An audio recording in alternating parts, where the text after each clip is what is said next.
Are we up and running, Adrian? Okay. Good morning, everyone.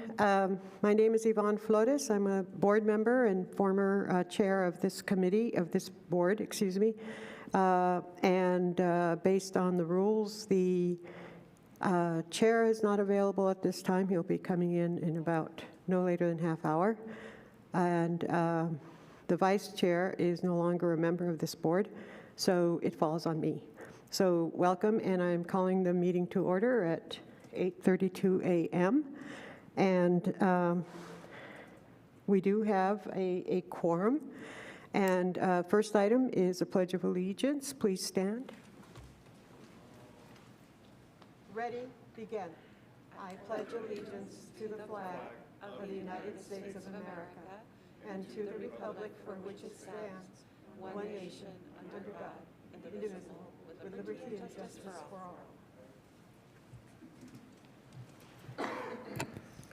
all. We have determined that there is a quorum with Assistant City Manager Enriquez, City Councilor Corrin, and Mayor Pro Tem Gandara, and I, Yvonne Flores, Councilor Flores. And the next item on the agenda is changes to the agenda and approval of the agenda. We have action items, and do I have a motion to move action items up to make it agenda item 6? Yeah. Let's make, I'd like a motion to make action items, which is action item 8. Move that up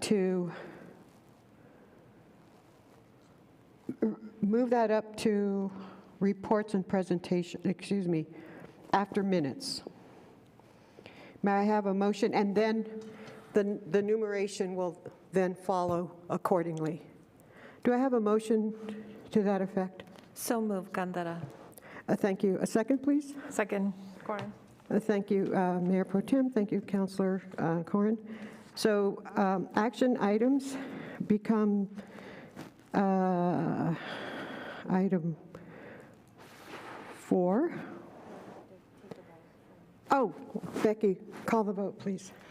Board Member Enriquez? Here. Board Member, this is voting for moving the agenda items, please. Sorry, yes. Thank you. Board Member Corrin? Yes. Thank you. Board Member Gandara? Yes. Thank you. Chair Flores? Yes. Thank you. Okay, so the next item is changes to, well, excuse me, we just did that, thank you. So we have now, we're now on action items. Or did I? Oh, can't even count. Okay, so the next item is reading of a closed meeting statement for December 15, 2021.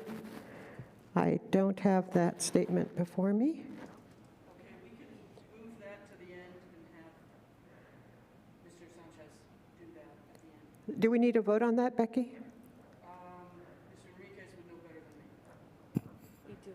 We do. Mr. Enriquez, do they need to vote on moving the, reading the closed statement? Yeah, because it's an agenda item. Okay, then it probably should. So may I have a motion to move the reading of a closed meeting statement for December 15, 2021? Move it down the line on the agenda. And I don't know the numeration here. Madam Chair, may I make a suggestion? Yes. I think it's just a message that we met in closed session on such and such a day, just informing the public. So I don't think it's necessary to move it down nor to vote on, but I think it's important that we let the public know when we met. And if the date is there, just reading that off would be sufficient. Would that be sufficient? Mm-hmm. But we always vote on it in council, but it's not necessary? We don't vote on it in council. Yeah, when we meet when we have our closed sessions. Okay, well, nevertheless, we wouldn't have enough people because, as you know, we have to get going and be at the convention center by 10. I know, I know. So can So- we just read it and vote on it? Do we have it? We don't have it, but what we do have is that you did have a meeting on December 15th, that nothing was discussed at that meeting other than what was on the agenda at that time. Okay. May I have a motion to that effect? So move, Gandara. Second, please. Seconded, Corin. Thank you. Moved and seconded by, moved by Mayor Pro Tem Gandara and second by Councilor Corrin. We did move, may I have a vote, please? We really don't need a vote on this. It Ms. says Flores. approval. The agenda No, you're items. just reading the closed meeting statement. Okay. We're moving on. Did you move on to minutes? Was that the motion and the second to move to the minutes? No. No. Okay, you don't need a vote for reading the closed statement. It's just a closed statement that you read to the public. At this Okay. point in time, you can move on to the minutes. All right, then we shouldn't have approval then. Okay, we did approval, perdón. You're right. It's approval of the agenda. Okay, thank you. So we're all done with that. And next is minutes. I move we approve the minutes from the regular board meeting on December 15th. A second, please. Is there a second? Second, Gandara. Okay, it's been moved and second to approve the minutes of the regular ASCMV board meeting held December 15, 2021. May we have a vote, please? Are there any changes to the minutes that anybody has that need to be noted? No? Okay, thank you. Board Member Enriquez? Yes. Board Member Corrin? Yes. Board Member Gandara? Yes. Chair Flores? Yes. Thank you. So next, we'll move on to action items. Resolution 2021-09, wage increase for ASCMV personnel. May I have a motion? So move, Gandara. Seconded, Corin. It's been moved and seconded, it's been moved by Mayor Pro Tem Gandara and seconded by Councilor Corrin to approve Resolution 2021-09, wage increase for ASCMV personnel. Any discussion? Madam Chair, Yes, sir. Clint Thacker. Yes, sir. Executive Animal Service Center, Lucia Valley. There is one correction on this resolution. When we brought this forth earlier, it was we were going to try to do half of the increase, but we have since moved it to the full amount. So it would be, instead of the 64, I believe it was, or 62 that's in your packet, the resolution that you have before you to be signed is the full amount of the 117,044.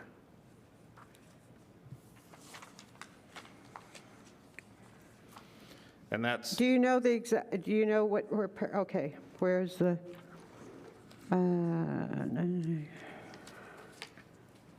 where is it? I think it's, The funds needed to cover employee wage and salary expenses, which are estimated $170,000 for the 6-month period,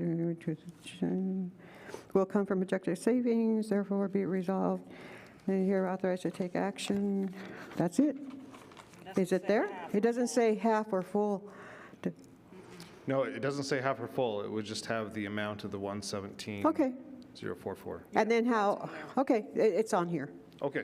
Okay. Yes, I know, it's correct on the one that you're going to sign, Oh. but in your packet, what, that you got a few days ago was a different. Oh, okay, that's why this one reads the way it Correct. should. Okay, great. Thank you, Mr. Thacker. So we're on that item. With that explanation, thank you. Any questions? None?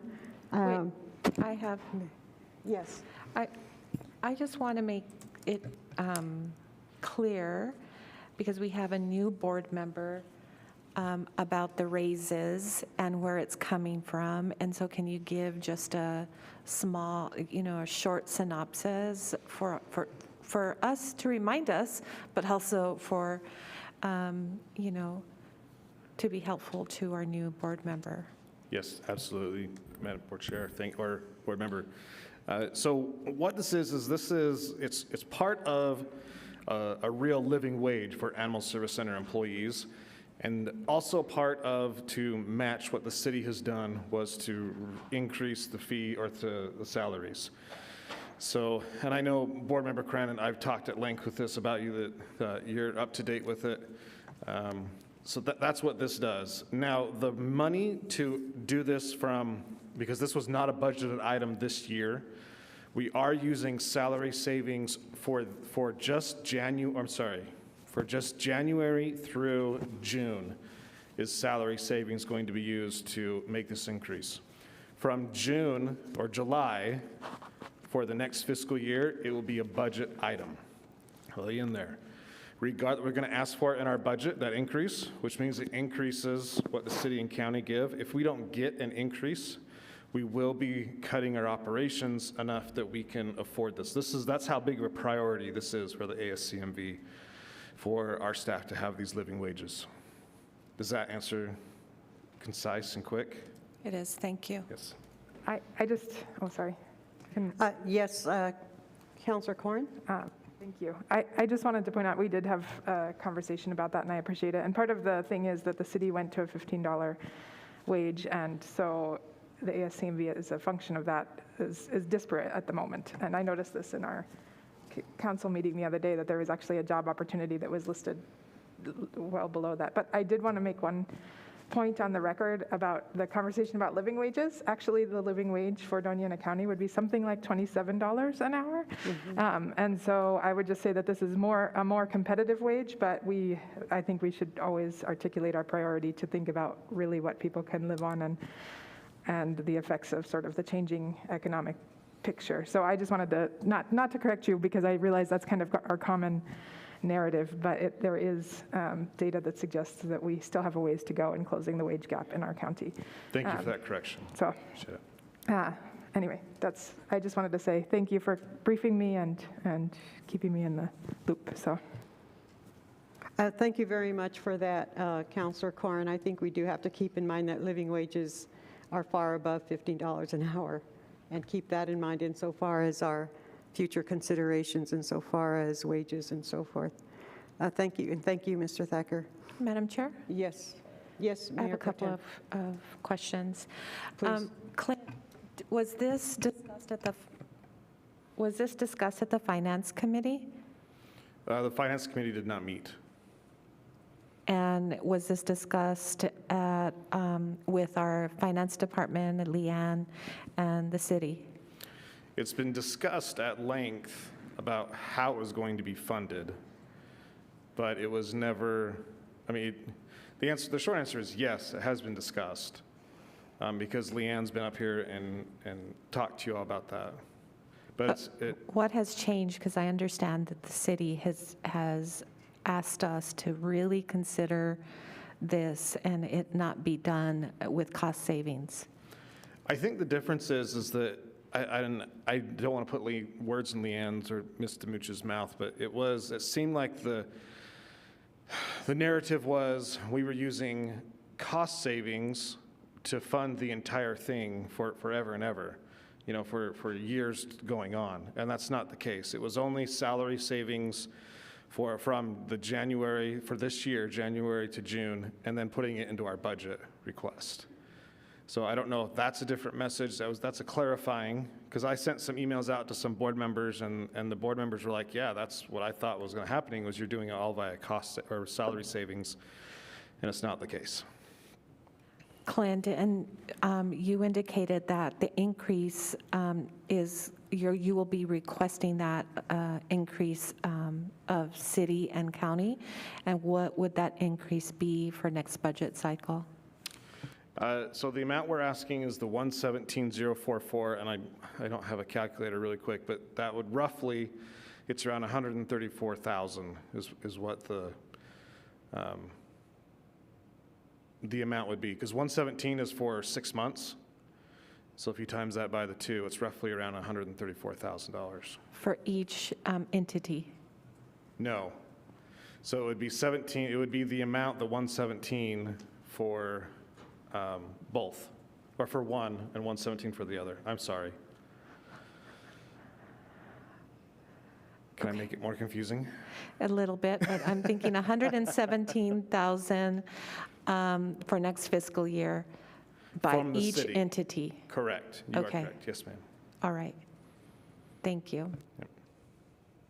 Thank you, Madam Chair. Those are all my questions. Thank you, Mayor Pro Tem.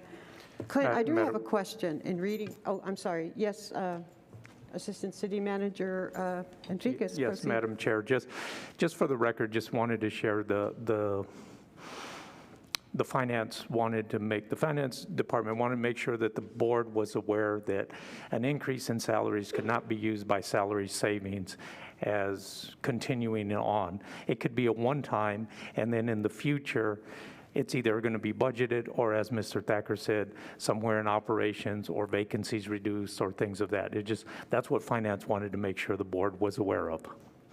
Thank you, Mr. Enriquez, and you're absolutely correct, because the language does specifically state that these funds will come from projected savings resulting from staff positions not filled the start of FY22, which was actually July 1, 2021, and those projected to continue to be filled through remainder of FY22, which will be June 30, 2022.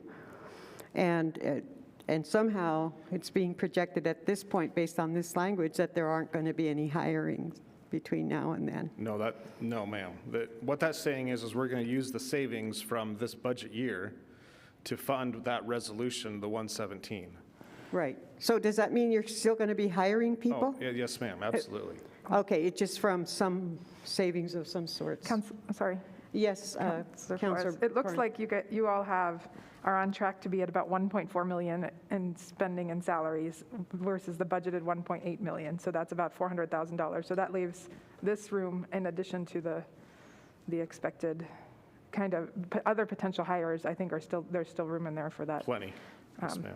Thank For you. this year. And then just as a matter of sort of note, the total of about 234,000 increase, if we're just looking at salary, not including associated benefits, which I know have a proportional kind of effect, 234,000 out of 1.87 million is about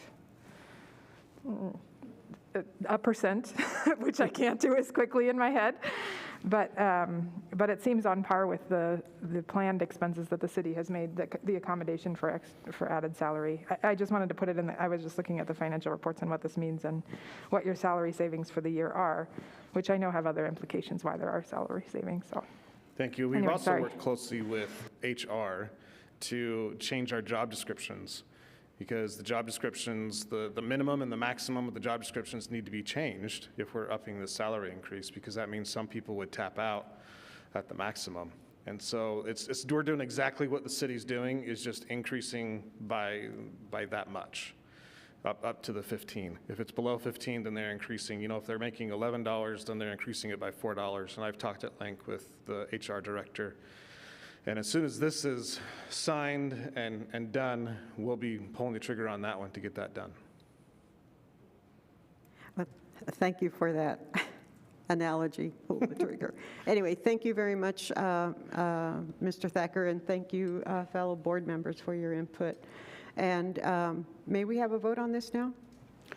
First, I'd like to announce that County Manager Macias and Commissioner Ellens have joined our meeting as board members, and I will take the vote now.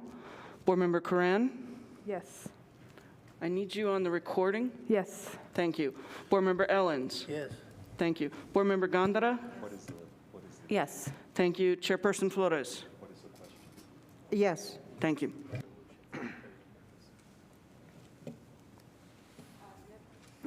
Next item on the agenda is, next action item is Resolution 2022-01, request to access fund balance for new center kennels, cameras, and access control.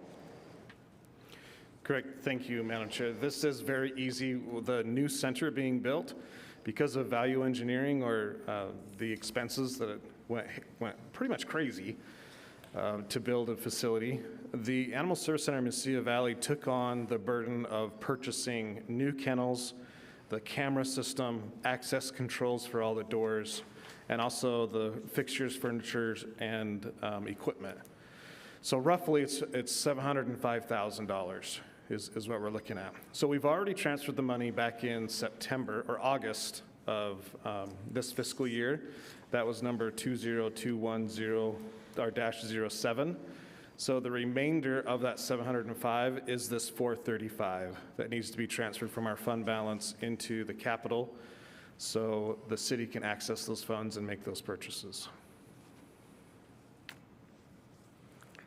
Are there any questions of Mr. Thacker by the board, or any comments?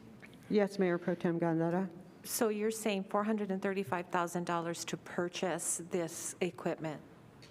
So why isn't that total in the resolution?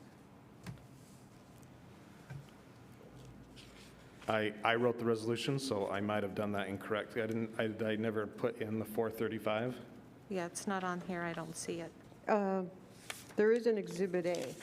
Is it explained in the exhibit? The Exhibit A does show that the 435 is going to be taken out and placed in.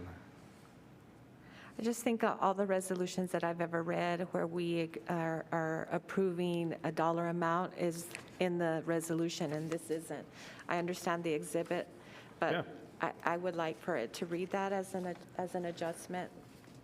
I agree. Yeah, so Because do it does say in paragraph 1 that the budget adjustment reflected in Exhibit A attached here too and made part of this resolution is hereby adopted. Is that not sufficient? I think that'd be great for it to be in one document. I do too, and if I may, I think that what you just read makes it okay for you to amend the resolution to add that amount in the actual wording of the resolution. And my apologies, that's my fault. I wrote that resolution and looked over that. Yeah, it's easy to do because, but then it makes it awkward to have another piece of paper attached to it. So if we do it that way, Bernice, is time is always of the essence on these resolutions. So would you be able to get it typed up and circulated for all the board members to sign in a timely manner? Yes, I can do that. Thank you, Bernice. And thank you very much for that observation, Madam Mayor Pro Tem. Thank you. So at this point, We can approve we it can with an adjustment. we can approve the resolution with the amendment that it be signed, that it will not, there has to be clarity as to we're not adopting it as presented. We're adopting it with the amendment. And it will be signed at that time, in that manner. And this one that I have before me will not be signed today. Correct. So all of that is on the record.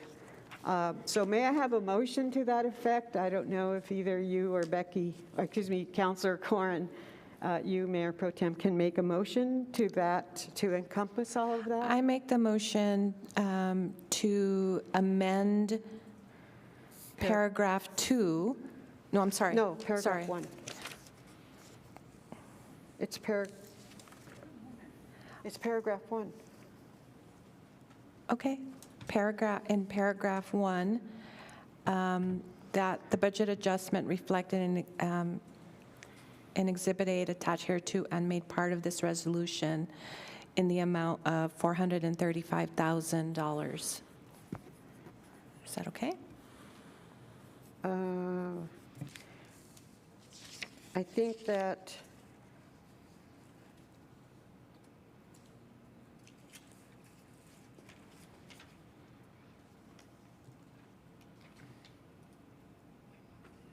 would that be reflected correctly by not adding any other language as to what those $435 reflect? Well, other than Usually it's more. The title of the resolution shows what that money is going to be purchased for. But we can reiterate that in that sentence, that the 435 is for the purchasing of the cameras, access control, and FF&E. Yes, we'll have that amendment to that effect.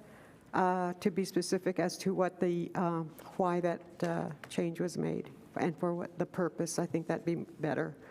So may I have a motion to that effect? I think that the motion is on the floor to Motion, amend. we just need a second. I Okay. second. Yes. Okay. Oh, thank you. Thank you for that clarification. May I have a second on the Madam motion? Chair, Yes, sir. I'm sorry, just one thing Bernice would like to bring up. Yes, Bernice. Bernice Navarro. I was just going to make a suggestion that I could put it in the third whereas line. The third one down says, whereas a budget adjustment in the amount of $435,000 to the appropriate funds associated. So I could reiterate it there and in paragraph 1. In paragraph, are you saying paragraph 1 and paragraph 3? Because I think it has to be stated initially. Okay, great. Thank you, Bernice. Thank you very much. In both places, thank you. So given that technical assistance by Bernice and having full discussion, may I have a second on all that? Did Lynn second that? Oh, Ms. Counselor Corrin? Been moved and moved by Mayor Pro Tem Gandara and second by Counselor Corrin. Thank you. Board Member Corrin? Yes. Board Member Ellens? I need you on the microphone, sir. Yes. Thank you. Board Member Gunn? Yes. Board Member Flores? Yes. And Chair Sanchez? Yes. Madam Thank you. Chair. Madam Chair. Mr. Macias, I'm so Thank sorry. you. County Manager. Since I'm formally appointed as a board member by the County Commission, I'd like my vote to reflect yes. And on the prior matter, dealing with the wage-related issue, I'd like to be noted as voting in the affirmative as well. Oh, thank you. Thank you, Mr. Macias, and forgive my omission. I'm sorry. And I will now turn the meeting over to the real chair, the real star of the show, Manny Sanchez. Thank you, Mr. Sanchez. Thank you, Councilor Flores. I appreciate your help with starting the meeting and chairing it up until this point. I apologize for my lateness. Okay, so it looks like we're on action items. Agenda item 8C, Resolution 2022-02, a resolution to amend the ASCMV bylaws to allow selection of board member officers in the month of January. Before I kick it over to you, Clint, I brought this for consideration to the board, being that the bylaws currently call for an election of officers in February.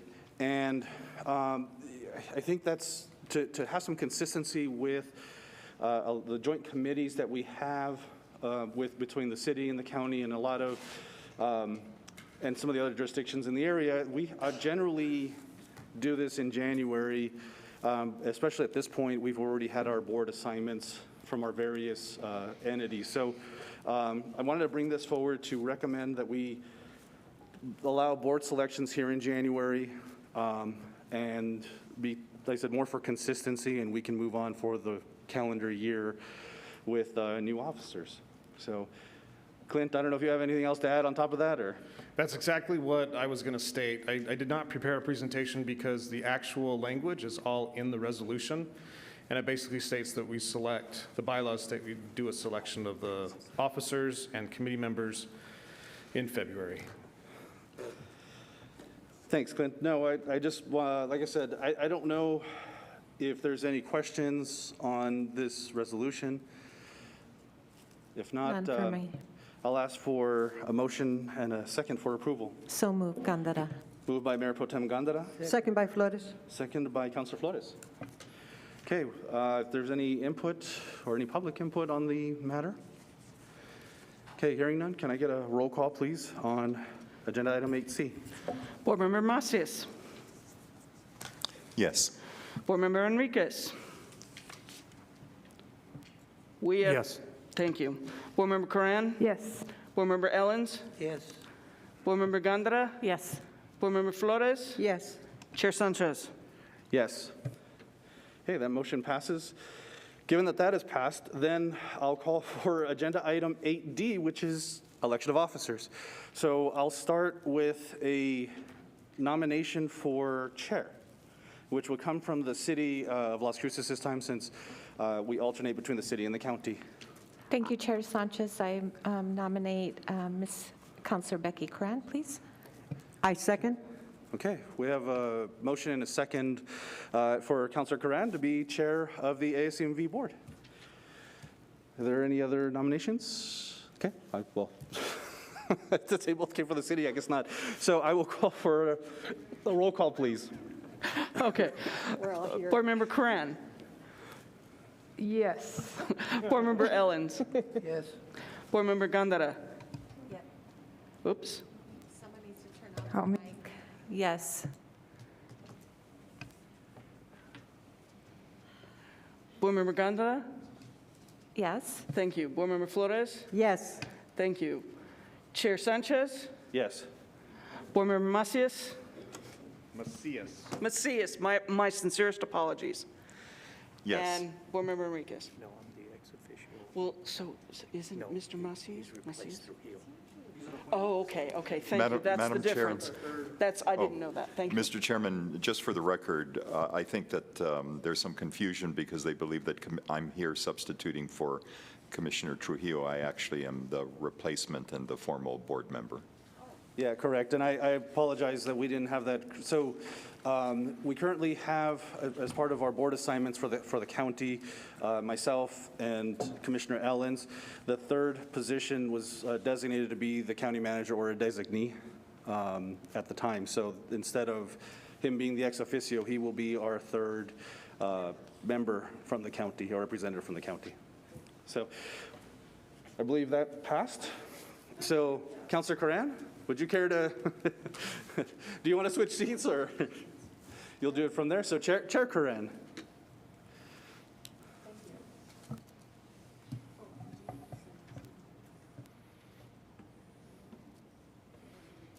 Thank you. Moving on, so that was just Commissioner Sanchez, just so you know, we amended the agenda and moved the action items up. So we're actually on action item number 7, reports and presentations. And Actually, what we'll need is. we need a sorry, vice chair. We'll need a vice chair and then the committee member appointments as well. Okay. So the vice chair, I would entertain a motion for the vice chair, a nominee.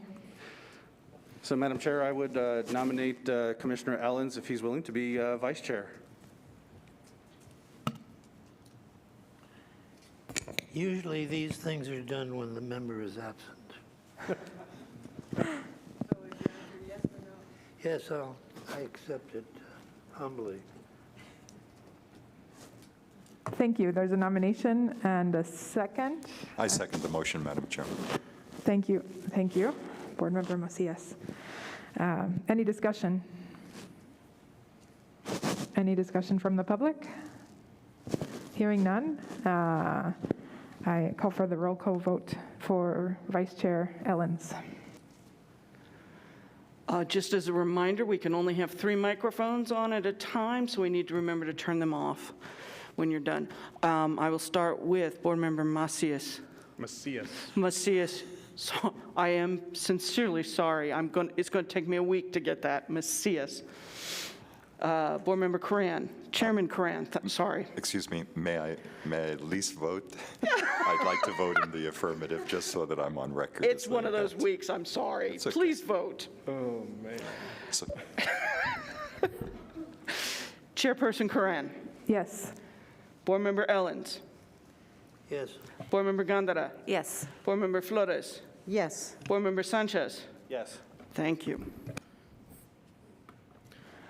Following up the committee member appointments, Madam Chair, Clint Thacker, Executive Secretary, Executive Director. Just so you know, a member of the Executive Committee is the past president. So you have the president, vice president, and past president. So they're going to be your Executive Committee. And then you also have finance and facility. And I understand that currently Assistant City Manager Enriquez is the Chair of Finance, and Councilor Gandara is the Chair of Facilities. Correct. So the Executive Committee is filled out, and I don't exactly know how admittedly the appointments go, so. I guess, Chair Tran, if you wouldn't mind some input, I think the only way that I would look to suggest, if aside from the new board members, if there's something that you all would like to be a part of, that will continue on with the current elections, or not elections, but the current committees as they are. I don't recall who's on the facilities or the finance committee previously. So that'd be the only, I think, for clarification, if we had, is understanding which board members are on which. And I know for myself, I was only on the executive committee. But I don't know, Mr. Enriquez, if you wouldn't mind, at least for the finance committee, and then Mayor Pro Tem Gandara, maybe you can provide input on who we had previously on the facilities committee. Madam Chair and members, on the Finance Committee, we had Councilor Flores and County Commissioner Trujillo. That was the Finance. Madam Chair, if I may make a motion that the current appointments to the three committees remain as is, with the exception of my replacement of Commissioner Trujillo on any of the committees that she currently she had been serving on. Thank you. I don't think we need a motion. I think we can, that's sort of how it would go in any case. So I think that sounds like a good plan, if you all are proposing that. I don't know who is on finance with you, if you might be willing to share, just as a friendly reminder. On the executive? Or on, sorry, So, facilities. oh, sorry. Yes, thank you. I was on facilities, Clint, and Commissioner Ellens. So that seems like, and then Commissioner Ellens, Commissioner Sanchez, and I will be on the executive committee, if that sounds, meets all of your approvals? Okay, that sounds good to me. So that's not an action, I don't think that that's an action item or required.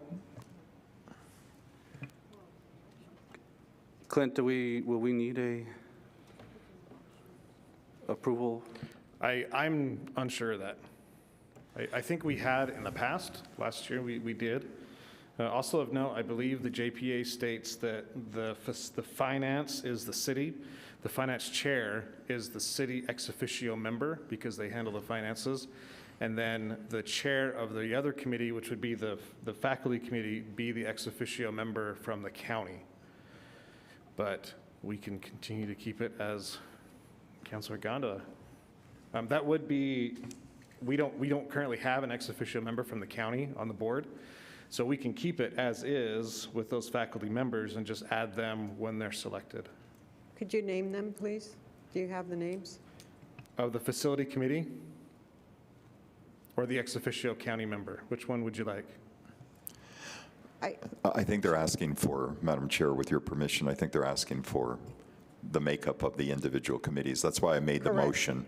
That way you don't have to worry about it. You keep everything in place and we ratify it.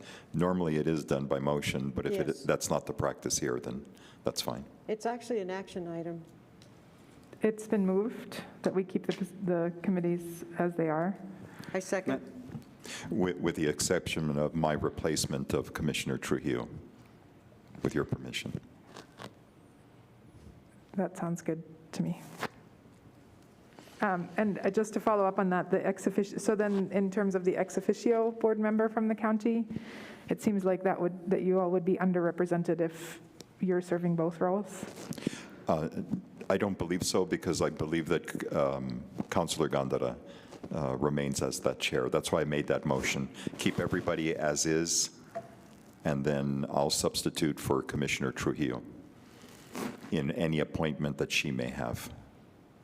Okay. I understand. And so then, And just to follow up, though, is Chuck McMahon that will be filling in the ex officio role? No, Mary Okay. Lou Ward will fill in as the ex officio member. Okay. Thank you. For the record, just to make sure that we know who's on and who's not. So County Manager Macias is taking the place of Mayor Trujillo. And so it's been moved to, is there a second? Second by Flores. And you ready for a vote, Chairman? Assuming there's no further discussion? Hearing none, please, thank you. Board Member Macias? Yes. Yes. I'll write it out for her. You just have to remember there's an accent over the I. Thank you. Board Member Ellens? Yes. Board Member Gondara? Yes. Board Member Flores? Yes. Board Member Sanchez? Yes. Chair Corran? Yes.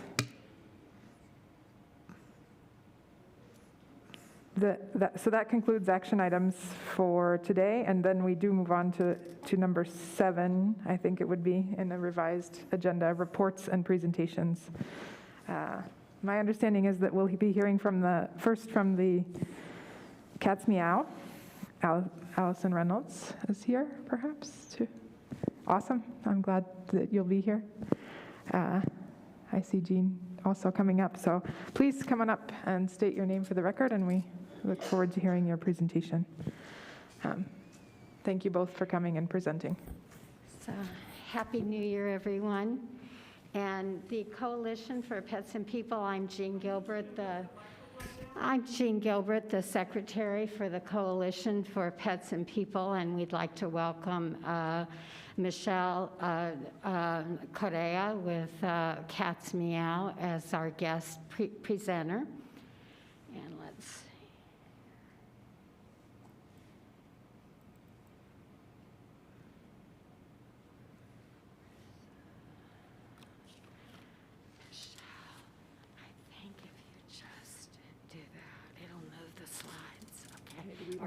Or else click it, yeah. And you can look here. Clint, you want to help them with that? You can look here. Okay. Or Just there. Okay, let me just, okay. Thank you so much for allowing us to be here this morning. I'm actually not Allison Reynolds. Allison was not able to be here this morning. My name is Michelle Correa, and I'm very happy to be here with you this morning. I am a current board member and a founding member of the Cat's Meow. We came into existence in October of 2014. Since that time, we have found homes for a little over 1,000 cats and kittens. We, at any given time, have about 70 cats and kittens in residence. We have a waiting list of 12 to 15 adults, 60 to 70 kittens at any given time. Since COVID hit, it affected all of us deeply, including the animal community, and we have just been on overdrive since then. The flow has not ceased. We typically, before COVID, mostly dealt with adult cats, including a lot of special needs cats, but when COVID came, a lot of the animal organizations kind of scaled back, took a little bit of a pause. The animals didn't get that memo, and they just kept flowing in. And we have just been inundated ever since, and it doesn't seem to be subsiding at all. I don't know if the other groups are having the same kinds of issues, but certainly for us, that is true. We are able to adopt approximately 30 to 35 kitties a month, so it's a pretty good number. But for every kitty we adopt, there's probably a couple waiting for space. So it is just an ongoing challenge. This is just a picture of, one of our cat trees and one of our big furry residents up on top of one of our big condos. That is our December adoption board and a couple of our cute kittens who probably have been adopted by now, I would guess. So at any given time, we have a pet finder site. We have over 100 cats available for adoption. People can go to our website, which is connected to our Pet Finder site, and look at all of our available cats and kittens. If somebody's interested in meeting a kitty that is in our foster care network, our foster and adoption coordinator, Kim, arranges a meet and greet with the potential adopter. We have an all-volunteer staff. Nobody's paid. We essentially are there 7 days a week. We have 2 teams. We have a morning team who does the heavy-duty stuff, the cleaning, and then we have an afternoon team. They do more of the little projects, filling of food containers, socializing of cats, things of that nature. We are open to the public 4 days a week. We are open on Tuesday, Thursday, Saturday, and Sunday afternoons only, between 1 and 4. So visitors are welcome to drop by during those times. And our primary focus is to bring in cats from the community and potentially prevent them from ending up at our shelter, which is very, overstressed, again, at any given time. It's just the nature of things in this community, unfortunately. But that is really our goal, is to try and intercept some of these animals and prevent them from ending up out there. We do the best we can. It doesn't always work out, but we keep trying. We also help people from El Paso. El Paso, unfortunately, and amazingly to me, seems to have even less resources than we do here for animals. We also have a lot of adopters coming from El Paso, so we sort of look at that as a little bit of a trade-off. Not the majority of the animals in our facility come from El Paso, but some do. And our goal is just to help as many as we can. We also have taken a few animals from our shelter over the years. We take in bottle babies sometimes. We've taken in a few ringworm caps. Recently, we took in a little Siamese kitten that was going to be euthanized. She had an abscess, so we were able to take her and save her, and she's adorable and going to be made adoptable very soon. We've also taken in some community cats that were basically TNR'd as part of the community cat program, but they're very friendly, and residents pick them up and foster them for us, and we've been able to take in a few of those, and we suspect that will continue on an ongoing basis. Because of the number of animals that we have been dealing with, that's a picture of our outdoor enclosure. We have a feral enclosure, and that's some of our feral residents. They're lounging about. We have about 7 of them in there. Since August of 2020, we started doing spay-neuter clinics just because of the number of animals that we deal with. We love our local vets and we do work with them, but they just don't have the capacity for the number of animals that we need to have vetted. So we roughly every month have a monthly spay-neuter clinic at our facility. We have a vet that comes in to do those surgeries. We do 35 to 40 cats at those clinics. Roughly half of those are our cats. The other half are cats from the community. So when folks call us, we put them on the schedule, and our services consist of a rabies vaccine, the spay-neuter surgery, and a lifetime registered microchip.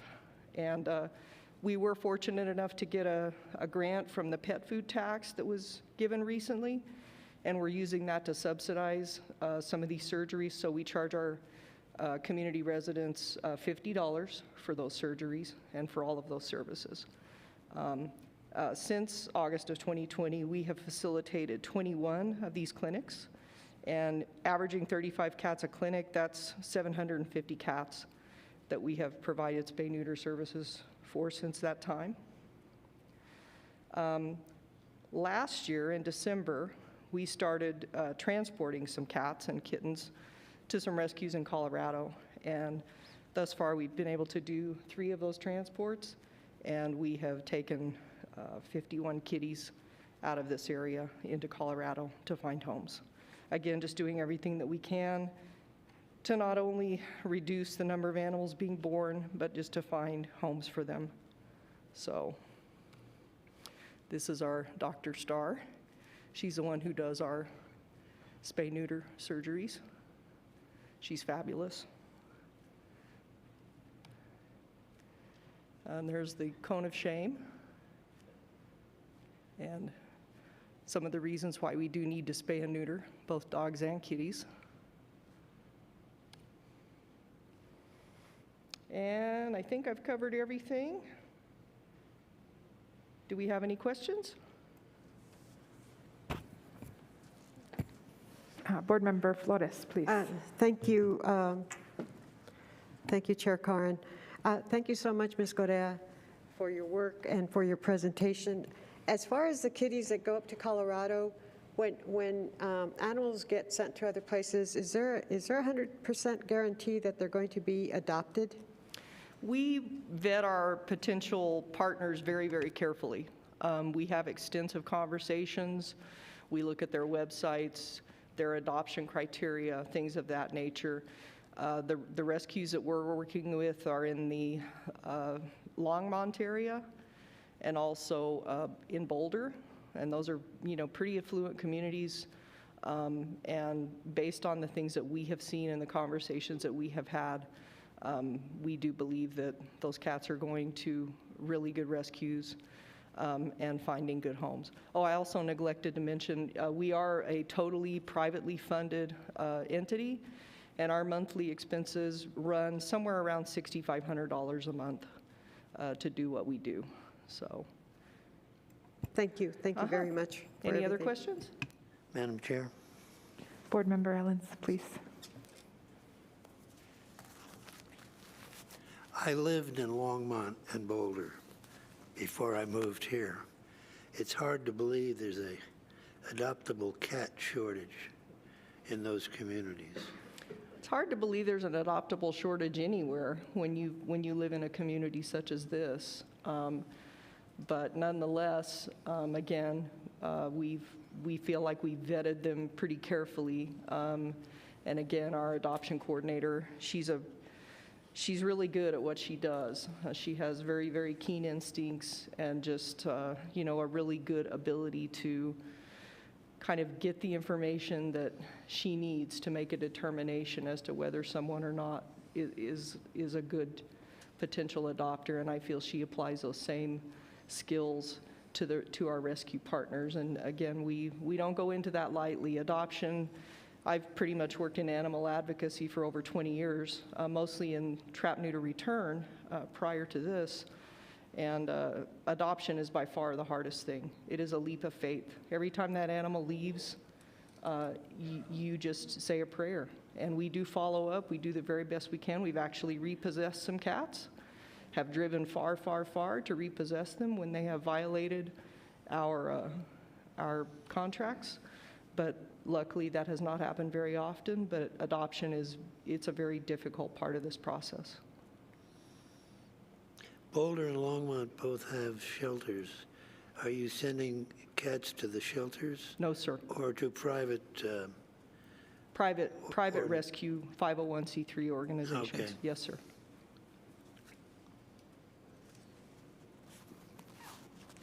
Thank you, Board Member Ellens. Any other questions or insights? No? Hearing none. Michelle, thank you so much. I know that you do a ton of things for all the cats and that you are really a pioneer in our world of thinking about TNR and thinking about taking care of our cats in our community. So I admire you enormously, and I thank you very much for coming here today to present. Thank you very much. It's great to see you all. Good to see you too. Thank you to the coalition folks, and I just want to take 1 second of chair's privilege. I don't know how many of you were here back in the day when the coalition started presenting, but that was something that we dreamt up however many years ago, I don't know, 10 years ago or something, in the Coalition for Pets and People. So I'm really happy to be here and see it carrying on and you all doing your good work. Next up, we have reports from the county and city ACOs. So, good morning, Mary Lou Ward, Doña County Animal Control. Let me see if I can get out of this one.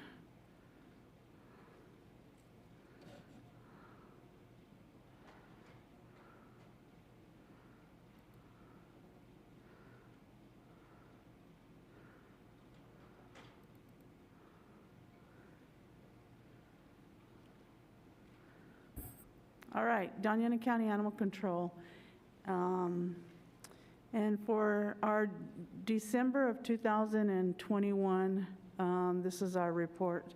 So we responded, or we had reported 271 stray animals for the month. Out of that, we picked up 195 of those stray animals.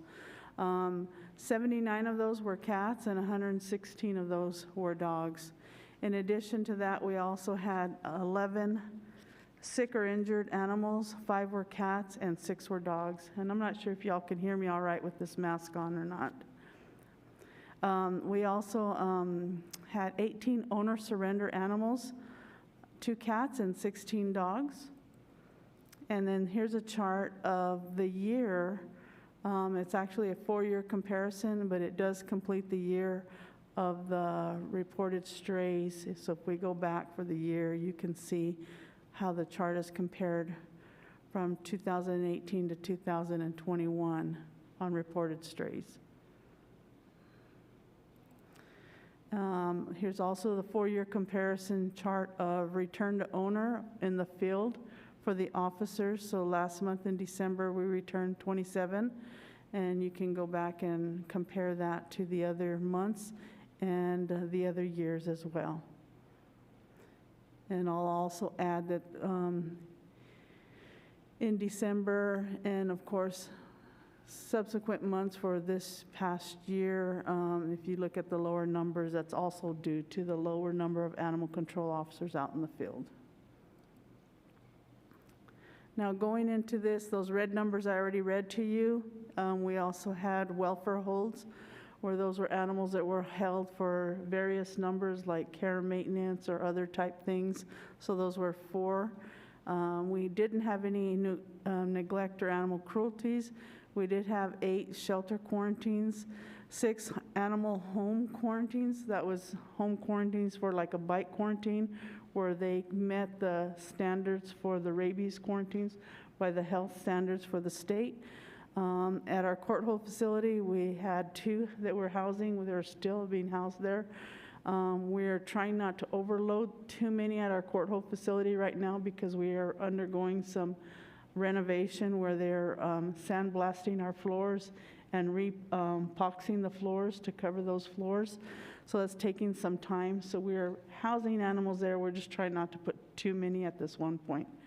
We did not have any rabies submissions for December.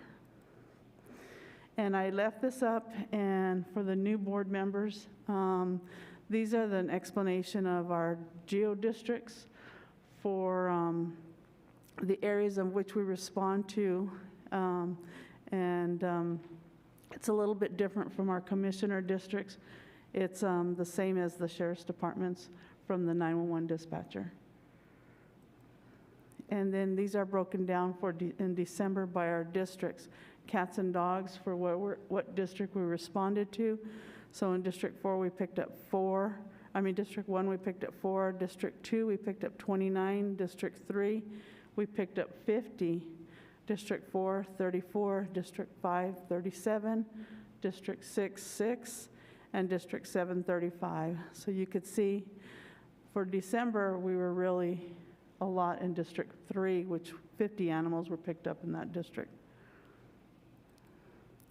And then, of course, our stray cats that were picked up by districts for the year of 2021. So that'll give you an explanation of that.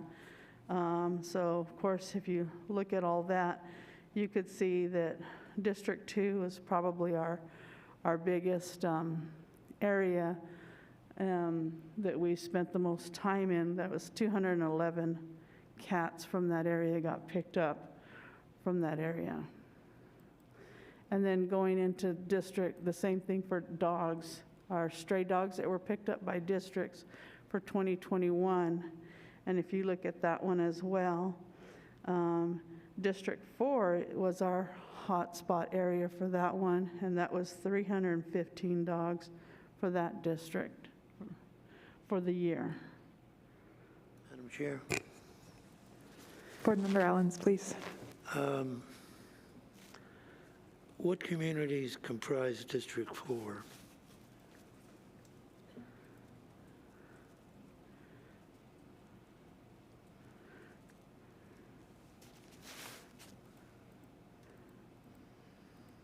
I'm sorry, go ahead, sir.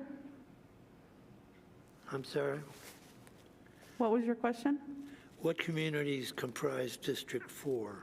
Okay, so let me go back into these communities.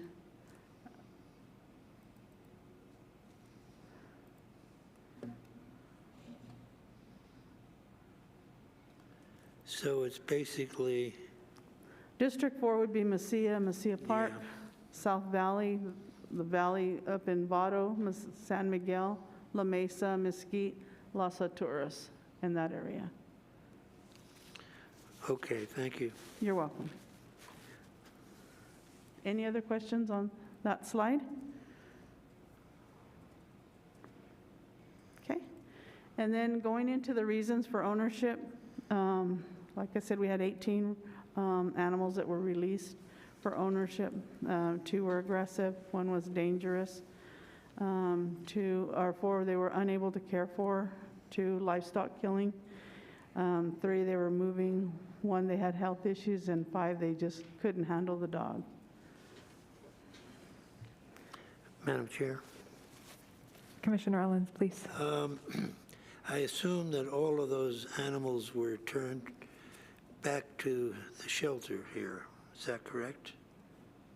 Correct. So I have a question for Ken. 2 animals were returned because of livestock killings. Do you know how they were disposed of?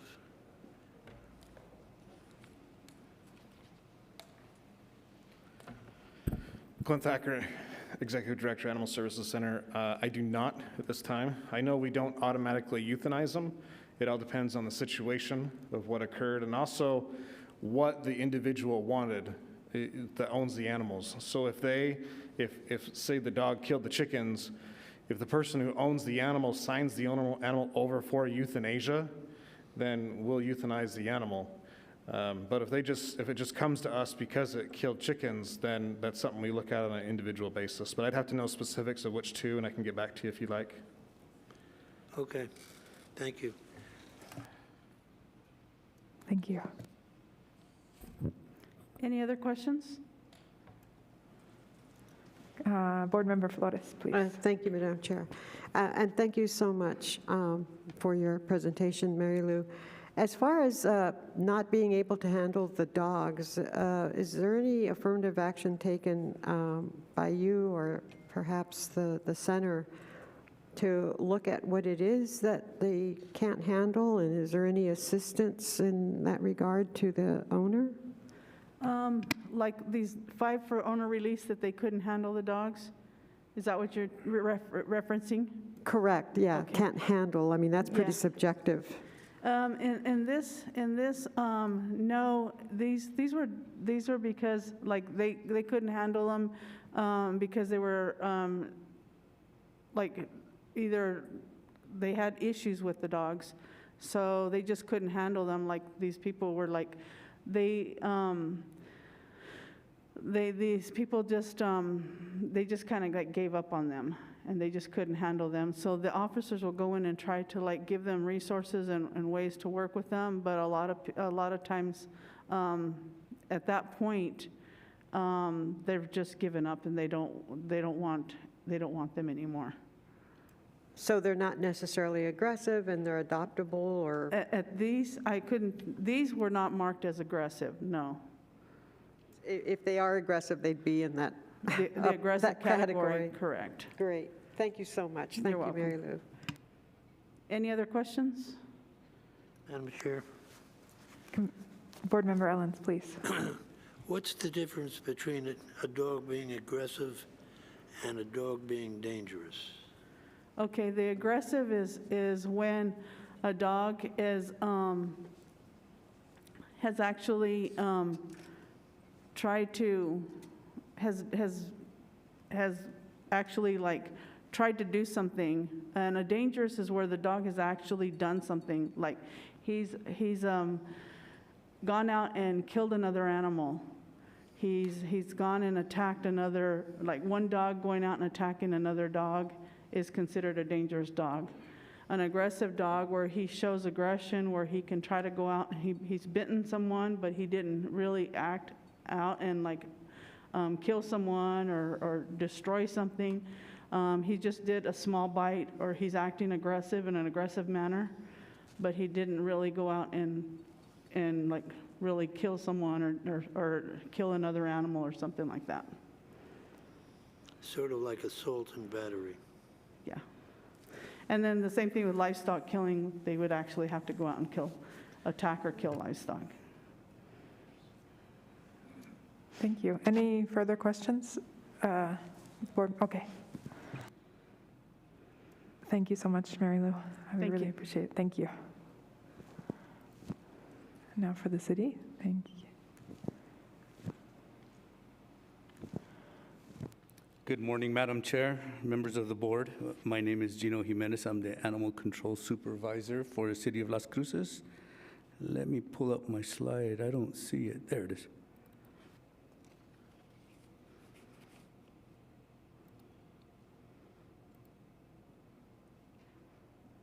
So like I said, I will present to you the December 2021 numbers. So for City of Las Cruces Animal Control, we responded to 390 reports of strays. Of those, 194 of them were GOA, and for the benefit of the board, GOA means gone on arrival. The officer did not have contact with that animal, or it got away from them. They lost it in the streets or lost it in the desert, something like that. We were able to apprehend 257 animals. 160 of them were impounded at the Animal Service Center, excuse me. 93 of them were dogs and 67 were cats. We were successful in field RTOing 36 back to the rightful owners or the registered owners. We were unsuccessful in returning 17, and those were animals that had some sort of identification. The officer went to the home or to the registered owner where the dog was registered to live. However, no one is either home, or for some reason the officer wasn't able to return it to that rightful owner. So we had a total of 53 identifiable animals that were impounded at the Animal Service Center. My next slide is our 3-year stray comparison. As you can see, we're pretty consistent. Last month we had a total of 390, like I said in my previous slide. So for the total for the year, we had a total of 5,843 stray calls. I believe if I go back and research my entire calls or call volume for the City of Las Cruces, we had something like 11,000 calls reported to last year. And that's kind of our average. We average between, I think it's 10 and 14,000 calls a year. And let me go back to that slide. You can see the comparison in 2019, where we actually responded to 6,400 calls for strays. So quite a bit difference there.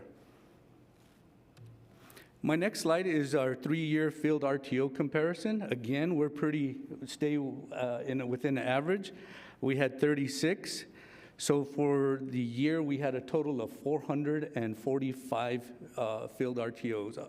So these dogs or these animals, 454 of them were captured by Animal Control, and they were able to go back to the owner without crossing the threshold of the Animal Service Center. In the future, we really, really want to keep that number going in that direction is up, to help the Animal Service Center out as much as possible. My next slide, and let me back up to this one before I go to that slide. December was not a good month for owner releasing, and it's kind of frustrating if you look at as we get to my next slide. It's kind of concerning to me that so many animals were owner released. I try to condense it as much as possible. However, there was so many different reasons for owner releasing last month that it kind of took up my whole entire slide. So let me go over them. We had one dog that was owner released for parvo, 3 that came in that the owner was unable to care for. One dog was for a euthanasia request due to age. 5 dogs came in or were turned over to the Animal Service Center because the owner was sick and could not care for them. 2 dogs were owner released because they were injured. I don't really know the extent of those injuries. I am just getting the briefing from my officers and compiling this slide. 1 dog was owner released for attacking the neighbor's dog. 4 dogs were owner released by 1 person because they kept escaping and barking at night. 2 dogs owner released for injured from fighting each other. 2 for dogs for medical reasons, and the owner was financially unable to care for them. 2 dogs were aggressive. These were separate dogs. This was not from the same household. 2 dogs were owner released because they were showing aggression towards children and other dogs. 1 cat was owner released for medical condition and age. And I believe this cat was also a euthanasia request. 1 dog, the owner passed away. A friend took the dog in.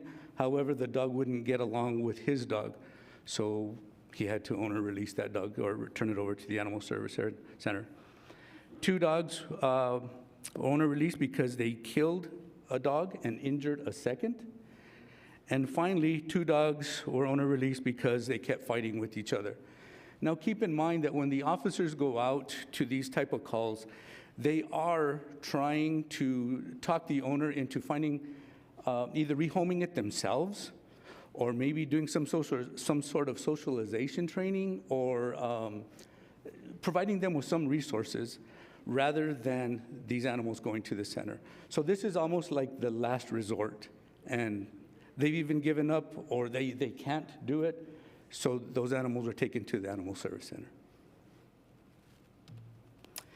And here is the reasons that the officers were unable to field RTO animals out in the field. 14 for no contact by phone or at the residence. 1 owner was at work and was unable to meet the officer to redeem his dog. But this is kind of a good thing, because at least this owner knew that his dog had gotten out and it was in a safe place at the Animal Service Center, and that after work he could go to the center and redeem it from there, rather than it running in the streets and possibly getting injured. This was for 2 dogs. It's kind of misleading. This is 1 call for 2 dogs where their microchip was not current. And finally, the registered owner had given the dog away and had not updated, the current owner had not updated the information on the chip. And that is my final slide. But before I move on, just so that you'll know that next month's presentation is going to start including the cats that we pick up and that we release into these community, as community cats. So my presentation will be updated next month. But with that, I will stand for any questions. Thank you so much. Board Member Flores, did you have a question? Thank you, Madam Chair. And thank you, I didn't recognize you without your, without your uniform. But anyway, thank you for your presentation. It's always distressing to me to see that the RTOs aren't possible for whatever reasons, and that's very distressing for me, and I guess especially for you doing that work. Is there, and the Animal Service Center, by the way, Clint, I think that we see a lot in the bulletin and in the Las Cruces Sun News insofar as information regarding. On my way in today, I was listening to my oldies but goodies station 101, Donna Dollar, my favorite. And she was really stressing, please go to the Animal Service Center. There's a lot of, whatever. And I was very happy, but I haven't heard it in other stations, and it'd be great if maybe NPR could do that. They have the 1 o'clock Friday thing, focus on certain celebrities such as the mayor and perhaps the county commissioner. I wonder if we could have more information out there via radio or other media, be it TV, be it whatever, to let people know that there are a lot of, and I know we do that already, but to hear it more frequently in, radio, I think that there are a lot of people that listen to NPR, especially our KRWG station, and then have spots also on our KRWG TV station. I don't see that or hear it. So would it be possible, Gino or Joy or Clint or Mr. Enriquez or whoever does any of that, maybe work with our Mandy Gus, I don't know. But if we could just get more out there, just continuously, and Donna Dollar did such I have to really laud her for this. She was very energetic about it this morning on my way in. So, and all of this is, I think all of us find it very heartbreaking, and I want to thank you for your work, all of you. And also like Jean Gilbert, and Jerry Wheelis, who cares so much, and Frank Bryce, everybody in the audience who cares so much about our little critters. So thank you, Gino. You're welcome. And thank you all. Thank you, ma'am. We have to go. I have to go. Madam Chair, Councilor Flores, just so you know, that is not an issue to go ahead and get with the PIO office to see if they can push out some more information that way to get the microchip, at least the microchip registered. Oh. If I believe that if the microchip information was updated as needed, we would be more successful. Yeah, and Frank does a fantastic job of actually going to your home to do it. Absolutely. I think I've mentioned he came by and updated Edie's microchip info. Yes. So if we could get that information out too, I don't know if Frank wants to do that, but anyway, whatever. Thank you so much. Thank you. Thank you, ma'am. Madam Chair, I beg to be excused. I have to go. Thank you. I know that those of us who are with the city, thank you very much. We really appreciate your presentation, and I look forward to seeing the community cat data that you're going to bring next time. I don't know if I hear any more comments, but I know that the folks from the city, we have a budget retreat that's supposed to start at 10. I'll stay if you guys can just tell them that I'll be there when we're through here, but I know that you all are leaving out, so yeah.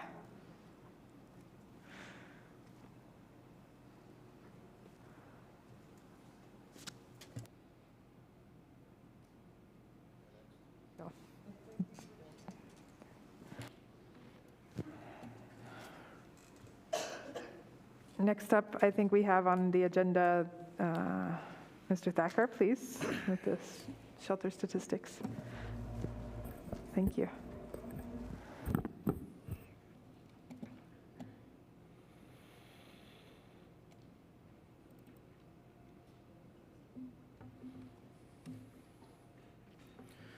Good morning, Board.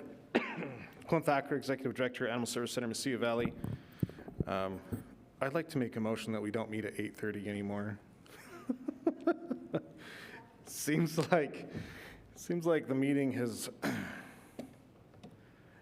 been a lot of fun because of that. So just really quickly to go over our stats for the Animal Service Center, Mesilla Valley. These are numbers for the December of 2021. This is our current animal count. So as of yesterday in 2022, we had 469 animals there at the center. You see the breakdown of dogs, cats, and others. December intake, we had 616 animals, 387 dogs, 228 cats for that breakdown that came into the center. As you can see, we're still below that 2019 mark and well above the 2020 mark. Our rescues or transfers went very well. 175 for the month of December. We had a lot of local rescues take our animals, and that is always very advantageous for us. We are having some issues with getting more animals out because we did have our small transport van breakdown in Tucson. That is currently at the mechanic, getting a new transmission. And we're also, again, working with a private donor to get a new transfer van. So we're really excited about that opportunity. However, with, again, COVID pushing everything back and also people purchasing things, it's just to outfit that van, we're still looking at April and May before we'll even be able to get that van. So there's still some impacts. These are our return numbers. In other words, animal adoptions that came back. These are separate from animal control. We're not counting those. So we had 6 come back with the behavior problems. These are dogs, 1 lifestyle change, and 1 cannot afford basic care. And always, when somebody comes into the center and they say, we have this behavior animal, we point them to the Rough to Ready program that Doña County Humane Society has with us, where they get some free animal behavior lessons from their teacher that they have there, their behaviorist. We also have tips and everything that we give them. Just sometimes people don't want to put forth those efforts or can't. They're not able to. So overall, we do take that animal in. So cats, we have 2 came back in the month of December with behavior problems. Our outcomes, even with the increased population that we have at the center and also how our rescues are down, excuse me, we still did fairly well with our live release rate.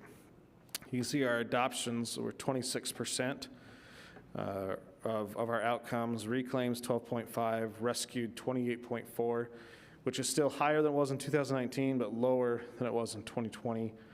Community cats is significant higher, and that's what really made the difference, because we do a community cat program with the city and the county.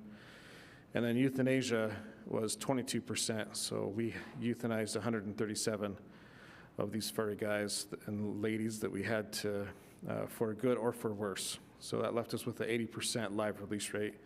And for those that may not know, live release rate is the percentage of animals that are leaving the center alive. So 80% of the animals that came in December left alive. These are our main euthanasia reasons. So our number 1 reason for dogs is behavior or aggressive. And then the number 1 reason for the cats is a medical or the respiratory signs. And TX that's there means treatment. So they had their treatment and they didn't respond. So in order to make room for cats to continue to come in, we had to make that hard decision to euthanize the cats.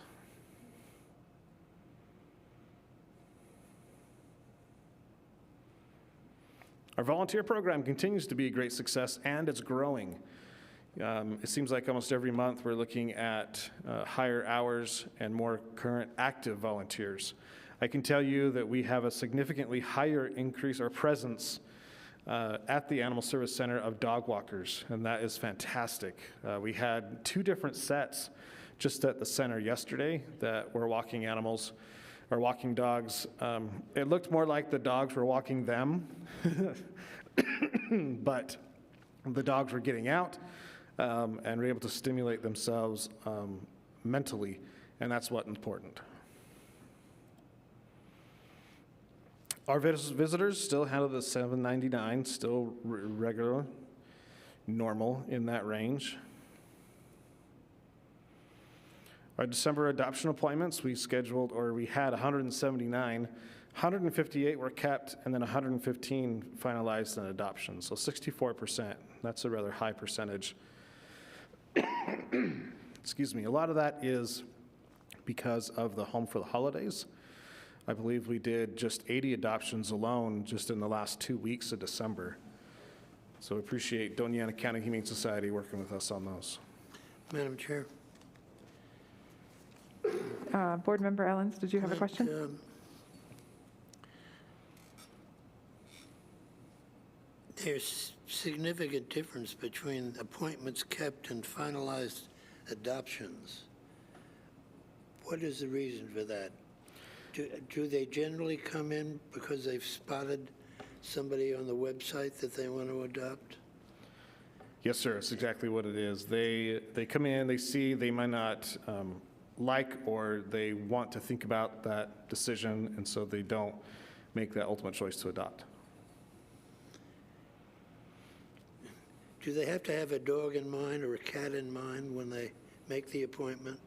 Yes, they do, except for Fridays and Saturdays from 1 to 3. Those are our open days where people can just come and walk in. They don't need to have someone.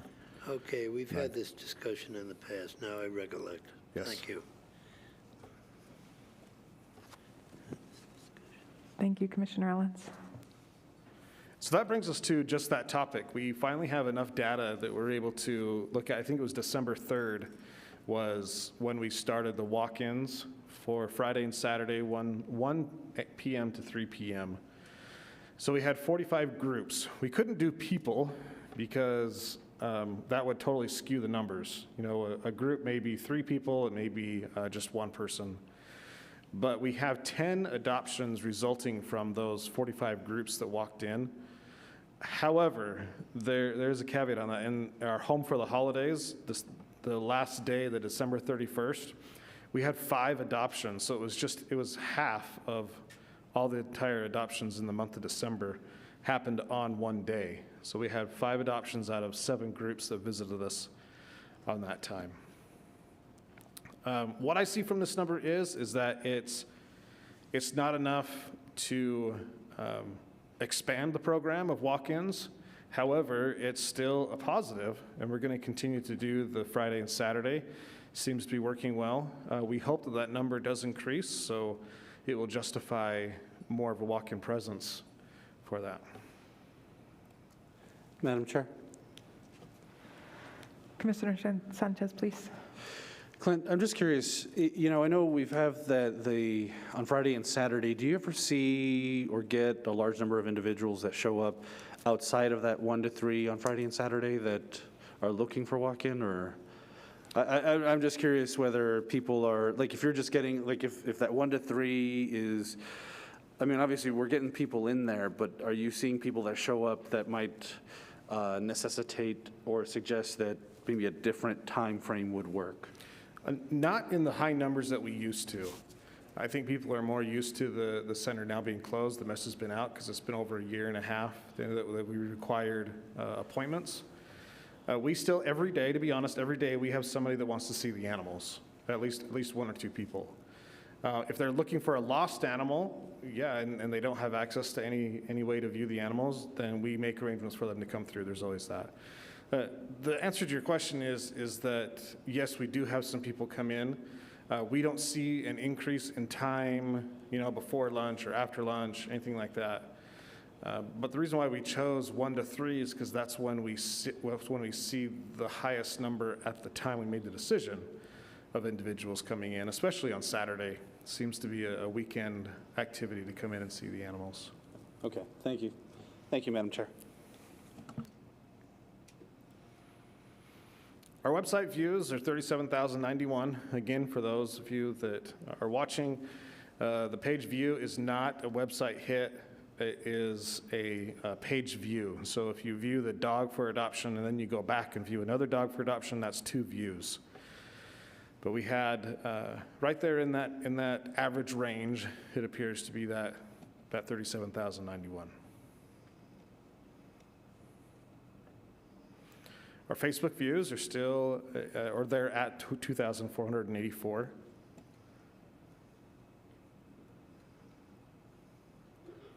And these are our Instagram and Snapchat stats. Again, this is an ad that's on Instagram and Snapchat where people can click to see more, or they click to go right to our adoptable animals. And so we have 302 clicks on the Instagram ad and 514 on the Snapchat. And these are our furry friends that are Callie and Nala, and they are our pets of the week. I'll be open to any questions. Thank you, Mr. Thacker. Also, Nala, that's the 3rd time we've seen her, actually, so I really hope we can get her. She looks like she has different colored eyes. That's super cool. I hope that someone can see her because we've seen her at our council meetings, and she looks adorable. So thank you for bringing them. Are there any questions from the board? Commissioner Ellens, I don't know if you have a question or if your mic is just on. Okay, thank you. Any questions? All right. Thank you, Clint. I appreciate it. If I could also, please. I have a radio ad that I'd like to play for you. This is the new ad that's going to be running for the next 6 months, and it's promoting foster. Awesome. Fostering. Thank you. Let's hear it.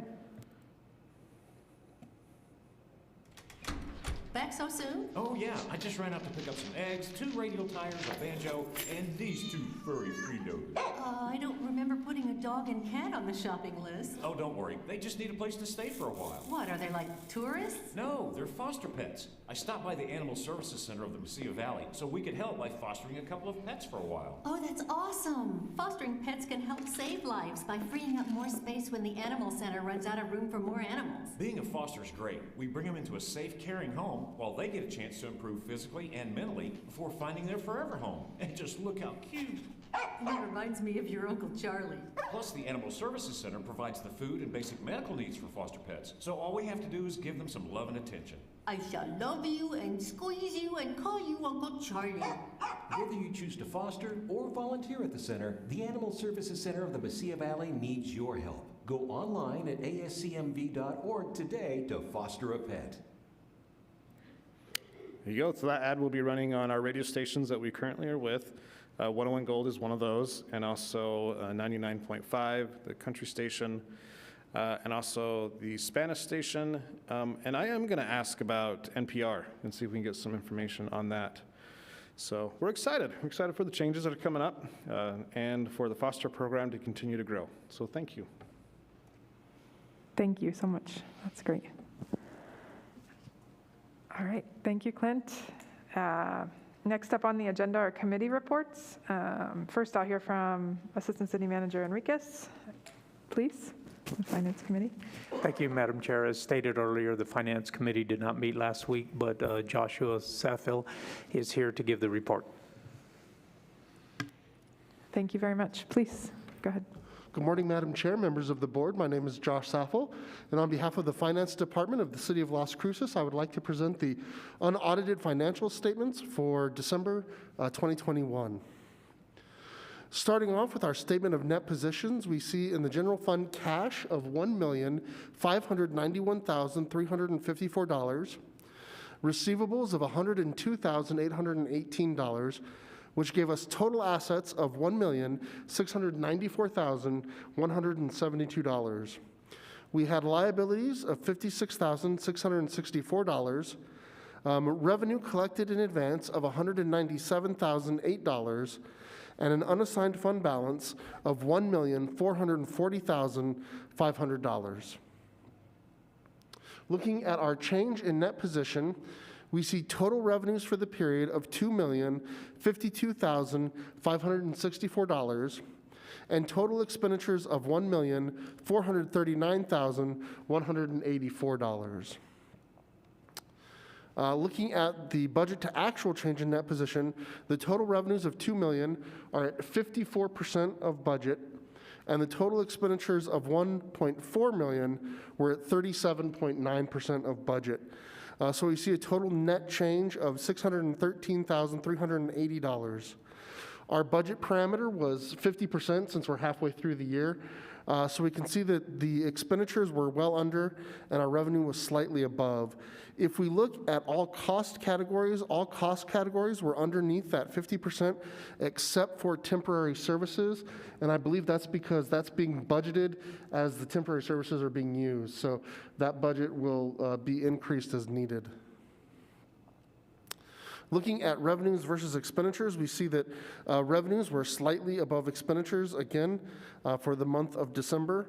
And so it's following that trend where the expenses are very close to our revenue, but right now revenue is slightly above. Looking at our percentage of total expenditures, again, the total expenditures for the period were $1,439,184. Of that, 50% was salaries, 15.6% were benefits, 17% were services, 7% supplies, 3% insurance, 4% temporary services, 2% capital, and 1% is other. So that will conclude my presentation. I stand for any questions. Madam Chair, with your permission. Yes, please, Board Member Macias. Madam Chair, let me ask the question, although it doesn't go directly to the presentation. From fiscal year 21, what was the unexpended amount of the budget at the end of the year? The fiscal year, do you recall, just roughly? Not offhand. I'd have to take a look, but I believe we had an ending fund balance at the end of 21 of about 800,000. All right. Thank you, Madam Chair. Thank you. And I just wanted to ask a quick follow-up. The temp services, I think I have a sense of what those temp services are, but are those things that would be expected to shift to salary? Okay, so I just wanted, I've had a prior conversation with Director Thacker, so I just wanted to clarify what those were. Thank you. Any other questions from the board? Seeing none? Thank you very much. I'll look next to Commissioner Sanchez, please. Thank you, Madam Chair. Really didn't have too much to discuss during the meeting that we had. It was just Clint and I. We were discussing updates on the wage increases at the time. We didn't know, I don't think we had the resolution to discuss at the time, and then also the upcoming the possibility of election of officers in January. So it was just a very simple meeting, not very long. I believe that was it was a pretty quick meeting that Clint and I had. So, and that was about it. So that's, if there's no questions. All right, questions on the executive committee reports? Thank you, Commissioner Sanchez. Councilor Gandara is not here for facilities. I'm not sure if Director Thacker, if you could give a brief update on that, please. Thank you. I believe we were able to meet. It's early in the month, and I can't recall exactly what we spoke of. We did speak to the new center that was being completed. The walls are all up and all connected, so they're not going to blow down again. They're making significant progress on some of the main beams that are in. Those are currently being installed. And we're making good progress on some of the other behind-the-scene items, like, for instance, what the money we passed today for the cameras, for the locations of those, for door access, all those behind-the-scenes decisions that need to be done. So it's definitely moving forward. The current facility, we are making the continual plans for, or how to change it into what we would like it to be with the spay and neuter and also the medical facility. So looking to that. I met also with engineers to relocate the draining pond. If you remember, that was a topic several months ago, that we have a retention pond that's inside the fenced area, and we would like to relocate that out because of parking issues, and also it makes it prohibited that we can't get around the corner with large vehicles. So I was able to meet with some engineers to relocate that, and we have some ideas of where to put it. So we're excited that that's moving forward as well. Thank you. Are there any questions from the board? Thank you so much, Clint. I think the next item up on the agenda is the budget for 22-23. So sorry, I was going to try to get you to stay, I should have said right away. But next up is for discussion, the 2022-23 budget. So I just wanted to give the board a heads up of what budget looks like as we're working into this coming budget. We do have some pretty good numbers that are coming through. Currently, we're sitting at 3.8, and we need to, for the budget, it's to increase to the 4.8, so roughly a little over $1 million increase. So what is that going to go towards is a good question. So operating expenses, you see, again, the increase there to the 4.8. And these are what is going to be making that. So the executive director, it's roughly 4% of the whole budget. That's not just my salary, that's also the items in my budget. Medical director, kennel operations, admin services. This is everything from personnel and the salary increase that was approved today, and also all the Fica, all those items. So this is by major expense category, so not all of them, but just the major ones. The admin stats, you see here is 734,000. That is 15% of the entire budget. The ones that you can see here, some of them haven't changed very much, like advertising is also the 50,000. The medical supplies, admin charges. There was one, okay, so the Fica, the para, the health dental, we actually had a significant uptick for the new center, or the new 80/20 benefits that were done. So a lot of people signed up for those. This was a significant increase for us, especially as we budget for the increased personnel needed for the new center. That's also a big classified increase, is those employees. And we're expecting them to come on and select the plans for the 80/20 split.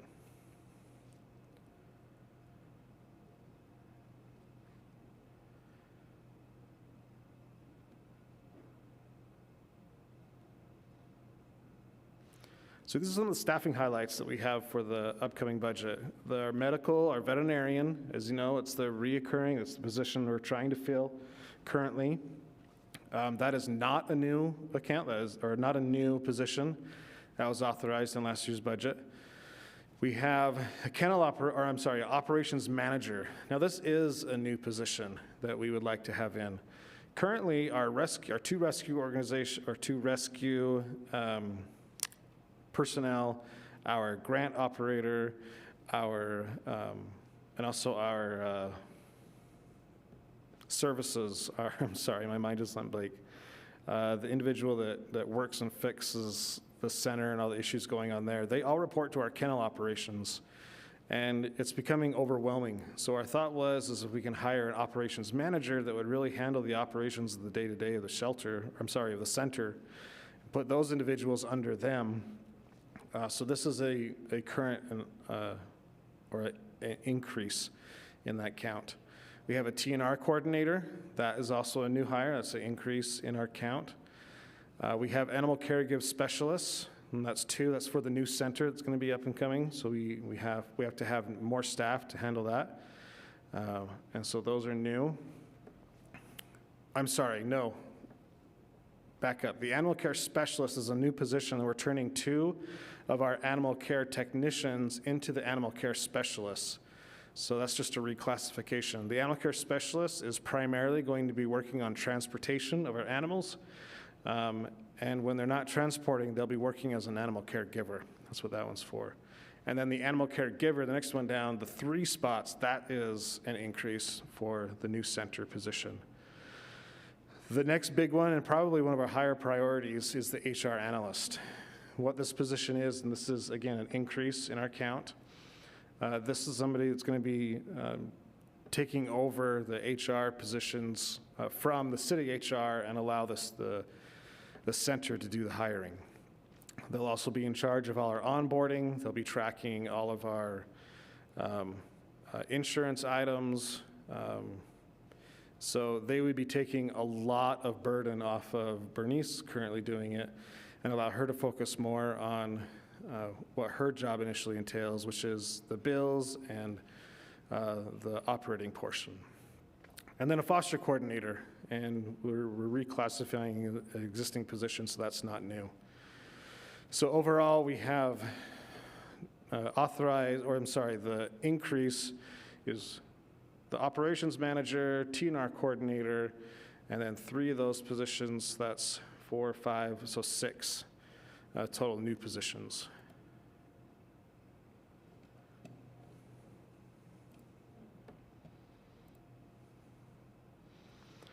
So that is a very high level of our budget. The budget presentation we'll be doing in February that will be very specific. It will go everything from grants and ups and downs of the budget. So any questions on that? Madam Chair. Thank you, Mr. Thacker. Commissioner Ellens, please. Clint, what is an animal care specialist? So the animal care specialist their job duties is going to be transportation of the animals being to rescue groups that we do. We drive our animals all over the region to rescue groups, and also working in the center as an animal caregiver. So they're going to have a dual role on that. So we're taking 2 of our animal care positions and reclassifying them as an animal care specialist.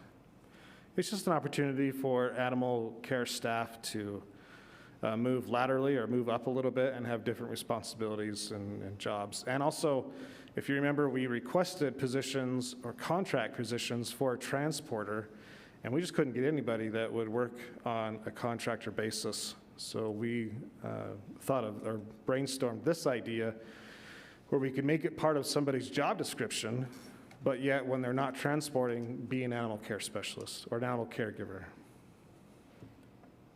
So they may be driving up to Colorado or Phoenix or whatever. Yes, correct. Because currently right now, it's our rescue coordinators or myself that have made those trips. And we need them in the center, continuing to make connections for rescues. And I take it they would be transporting animals for air transport as well? For air transport, they'd be transporting them to the airport, but they wouldn't be flying. No, I'm not. That's what I meant. Yeah. Thank you. Thank you, Commissioner Ellens. Any other questions from the board? No? Hearing none. Thank you very much, Clint. I really appreciate that high-level orientation. Next on the agenda, item 9, public input. Is there any public input, starting from the left? Please come up, Jean. Thank you. State your name for the record. Thank you.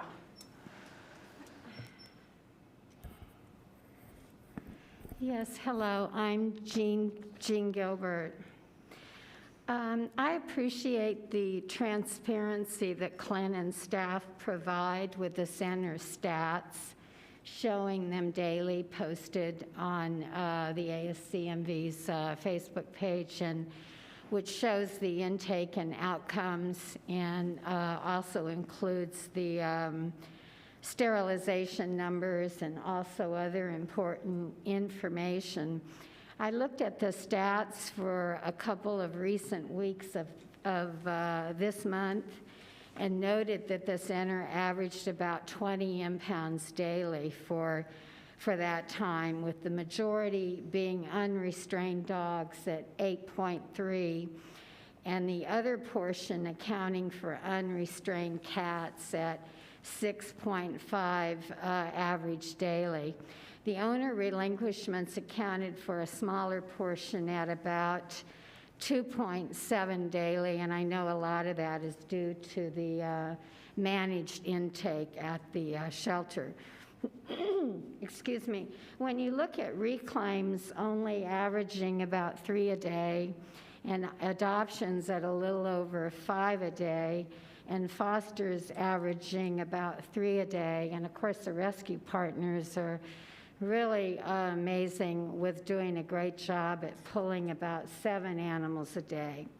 So that total average for positive outcomes runs at about 18 a day. So that means there are 2 animals a day that are going into the general population.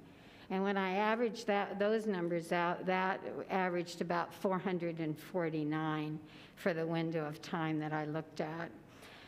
So what I'm saying here is that we aren't keeping up, and we must do more to make dramatic inroads that are needed. And the community has really got to have an investment in this. And I just don't see that happening. I don't see us working on that investment and giving people the opportunities. There are amazing animal groups out there in our community that are doing incredible work, as we noted by the Cat's Meow presentation. And hundreds of animals do bypass our shelter because of them.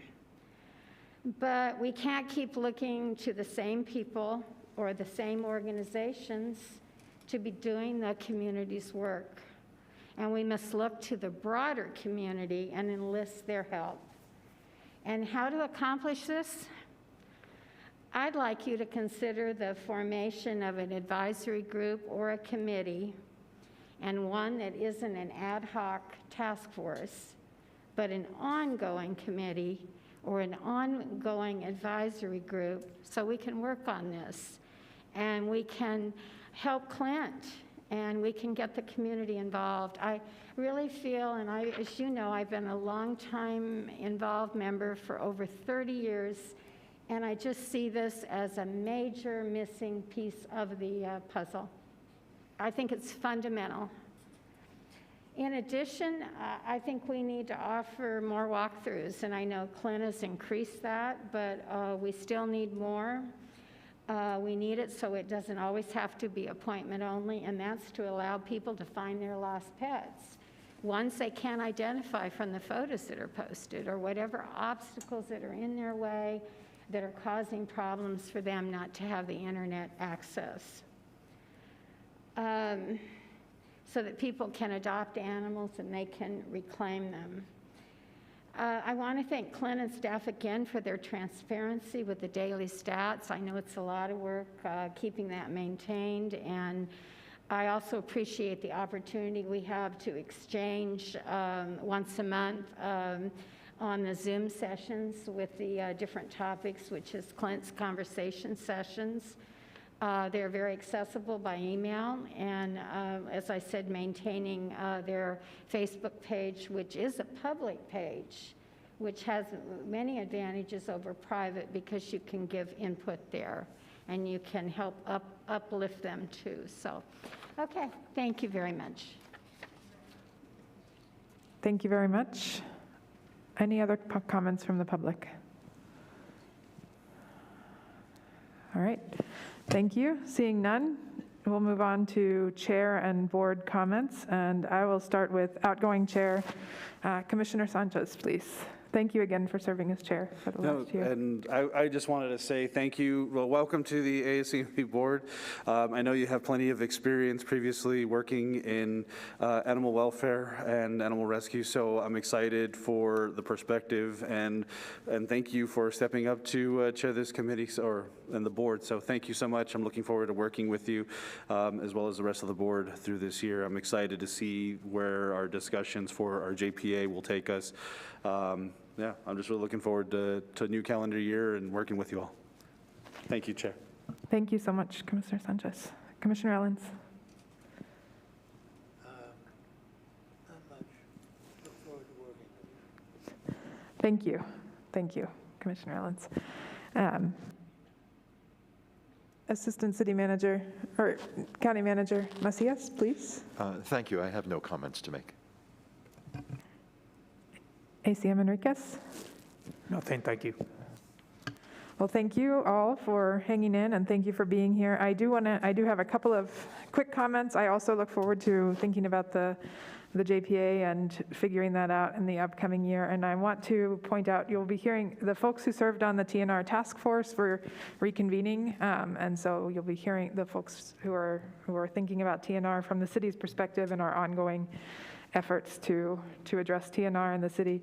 You'll be hearing about a meeting upcoming next Friday afternoon, so February 4th. So we'll be in touch and keep moving that forward in a meaningful way. So I look forward to working with the community on that effort. So,